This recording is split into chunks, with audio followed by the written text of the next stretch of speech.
The corner office of Morris Technologies had floor-to-ceiling windows overlooking downtown, expensive artwork on the walls, and today my Uncle Marcus's condescending smirk as he watched me empty his trash bin. "Sofia's here to tidy up before the investors arrive," he announced to his son, my cousin David, who barely glanced up from his phone. "We can't have the place looking shabby for Summit Capital, can we?" I kept my face neutral as I collected the coffee cups and straightened the magazines on his desk. If only they knew that Summit Capital was actually my company, and I was here for more than just their garbage. Let me explain. I'm Sofia Reyes, and to my family, I'm nothing more than the night cleaning staff at their precious tech company. But there's so much more to the story. 10 years ago, when my father passed away, my Uncle Marcus swooped in and took control of the family business. He convinced my mother that she couldn't possibly handle running a technology company as a widow with a teenage daughter. He offered to help manage things until I was old enough to take over. That help turned into a hostile takeover. Within months, he had restructured the company, diluted our shares, and pushed us out completely. My mother was devastated. The company my father had built from nothing was suddenly in the hands of a man who had always been jealous of his younger brother's success. "It's better this way," my uncle told us, writing a pathetically small buyout check. "Women aren't cut out for the tech world anyway." I was 16 then, watching my mother cry as she signed away our legacy. But I made a promise to myself that day: I would prove him wrong. I worked through high school and college, cleaning offices at night while studying business and computer science during the day. My uncle, in his arrogance, had actually given me the perfect cover. As a cleaner, I was invisible. No one paid attention to me. No one wondered why I was there after hours or what I might be seeing or hearing. When I graduated with my MBA at 24, I used my savings and my knowledge of the tech industry to start an investment firm. I named it Summit Capital, after the street where my father started his first company. Through careful planning and strategic investments, I grew it into one of the most successful venture capital firms in the city. Not that my family knew any of this. To them, I was still just Sofia the cleaner, the failure, the cautionary tale they whispered about at family gatherings. "Look at Sofia," they'd say. "This is what happens when you don't have a man to guide you in business." I let them talk. Let them believe what they wanted. Because I knew something they didn't. Morris Technologies was in trouble. Big trouble. My uncle's mismanagement had run the company into the ground. Their technology was outdated, their market share was shrinking, and they were desperately seeking investors to stay afloat. That's why they'd reached out to Summit Capital, not knowing they were actually reaching out to me. For 6 months, I'd been gathering intelligence during my cleaning shifts. I saw the fake numbers they prepared for investors. I found the documents showing millions in hidden debt. I watched my uncle and cousin take expensive vacations while laying off dedicated employees. And now here I was, emptying their trash one last time before the big investment meeting. "Sofia," my uncle called out as I headed for the door. "Make sure you really scrub the conference room. We have important people coming." I nodded meekly. "Yes, Uncle Marcus." "And Sofia?" He didn't even look up from his desk. "We're something less noticeable during the meeting. We don't want the investors to see the help." I closed the door quietly behind me, smiling to myself. In my locker downstairs was a Saint Laurent suit and Louboutin heels that cost more than my uncle's monthly salary. In my briefcase was paperwork showing exactly how much trouble Morris Technologies was in, and how easily Summit Capital could take control. My phone buzzed, a text from my assistant. "Car's ready whenever you are, Ms. Reyes. Summit Capital's board is assembled for the meeting." Another message followed. "Your mother's private jet just landed. She's excited to see the look on Marcus's face." Yes, my mother knew everything. Had known for years. We'd been planning this together, waiting for the perfect moment. She had learned to play the grieving widow, making the family believe she was broken and helpless. In reality, she was a silent partner in Summit Capital, enjoying every minute of our long game. I looked at my reflection in the office window, still wearing my cleaner's uniform.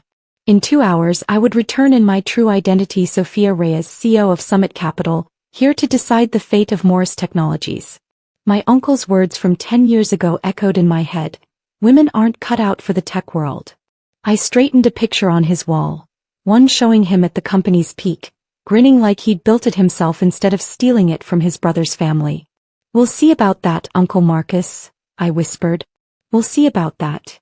2 hours later, I stood in the lobby bathroom of Morris Technologies, transformation complete. The cleaner's uniform was tucked away in my designer bag, replaced by a perfectly tailored black Saint Laurent suit. My hair, earlier hidden under a cleaning cap, now fell in elegant waves past my shoulders. The nervous, meek Sofia was gone. In the mirror stood the CEO of Summit Capital, worth more than this entire building. My phone buzzed with a message from my mother. In position in the waiting area.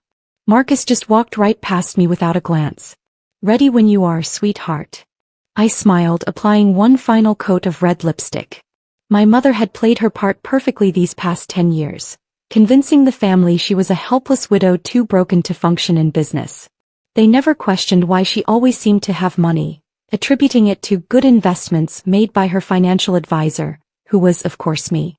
The conference room was already full when I arrived. Through the glass walls, I could see my Uncle Marcus at the head of the table, gesturing grandly to his audience of board members and executives. My cousin David sat at his right hand, still glued to his phone.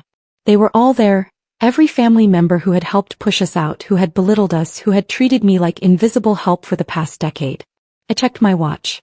Right on time. The receptionist, who just an hour ago had watched me mop the lobby, did a double take as I approached. "I'm here for the Summit Capital meeting," I said smoothly, enjoying her confusion. Of course," she stammered. "They're expecting Summit CEO."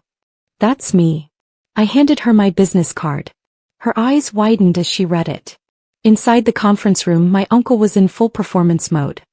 "Summit Capital will be lucky to partner with us," he was saying. "Morris Technologies is on the cutting edge of dash." He stopped mid-sentence as I walked in, his expression flickering with annoyance at the interruption. Then confusion as he tried to place my familiar face in unfamiliar clothing. "I'm sorry," he said sharply, "this is a private meeting." Sofia must have forgotten to put up the "Do Not Disturb" sign dash. "Actually," I cut in, my voice carrying clearly across the room, "I'm right where I need to be." I pulled out my business card and slid it across the polished table. "Sofia Reyes, CEO of Summit Capital. Shall we begin?" The silence that followed was deafening. My uncle's face went from red to white to red again. David actually dropped his phone. Around the table, board members shifted uncomfortably, several of them already connecting the dots. This is some kind of joke," Marcus sputtered. "You're the cleaning staff." "No, Uncle Marcus," I smiled, taking the seat opposite him. "I'm the CEO of the investment firm you've been desperately courting for the past 6 months. Though I have been gathering quite a bit of interesting information during my evening cleaning shifts." I opened my briefcase and began laying out documents. "For instance, these falsified financial reports you've been preparing for investors. And these records of undisclosed debt. Oh, and my personal favorite, documentation of how you illegally pushed my mother and me out of my father's company 10 years ago." The blood drained from his face. "You can't prove dash." "Actually, I can." I nodded toward the door where my mother now stood, elegant and poised. "Hello, Mother." "Perfect timing as always." She walked in, placing a thick folder on the table. "Marcus, you really should have checked who bought those worthless shares you convinced me to sell a decade ago. Summit Capital has been a majority shareholder for quite some time now." David jumped to his feet. "This is ridiculous. She's nobody. She cleans offices." "Correction," I said calmly.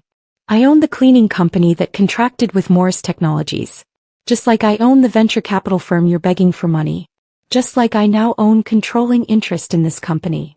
I pressed a button on my phone and the room's presentation screen lit up with Summit Capital's portfolio, billions in assets, hundreds of successful investments, and now majority ownership of Morris Technologies. "You see, Uncle Marcus, while you were busy telling everyone that women aren't cut out for the tech world, I was building an empire. Every time you saw me cleaning your office, I was actually conducting due diligence. Every time you walked past me like I was invisible, I was evaluating your company's weaknesses." I stood up, enjoying the way he seemed to shrink in his chair. "And now, I own everything you stole from us. The company my father built. The legacy you tried to erase. All of it." "You can't do this," he whispered. "We're family." "Family." My mother's laugh was cold. "Was it family when you manipulated me while I was grieving? When you pushed your brother's wife and daughter out of their own company. I pressed another button on my phone and security entered the room. These gentlemen will escort you to clear out your office, Uncle Marcus. You do, David. As of this moment, you're both terminated. You're firing us? David's voice cracked. No, I corrected him. I'm taking back what's mine. Although, I pretended to consider for a moment. We do have some openings in the maintenance department. After all, someone needs to clean the offices. Marcus lunged forward, his face purple with rage. You little dash. Careful, Uncle Marcus. I cut him off. Security is watching. And unlike you, they actually work for me. As they were let out, I turned to the shell-shocked board members. Now, shall we discuss the future of Morris Technologies? I have some exciting plans for modernization. The meeting that followed was one of the most satisfying hours of my life. I outlined my vision for the company: innovation, growth, and most importantly, ethical leadership. By the end, even the most skeptical board members were convinced. Later that evening, I sat in what had been my uncle's office, my father's office before that, looking at the city lights. My mother joined me, carrying 2 glasses of champagne.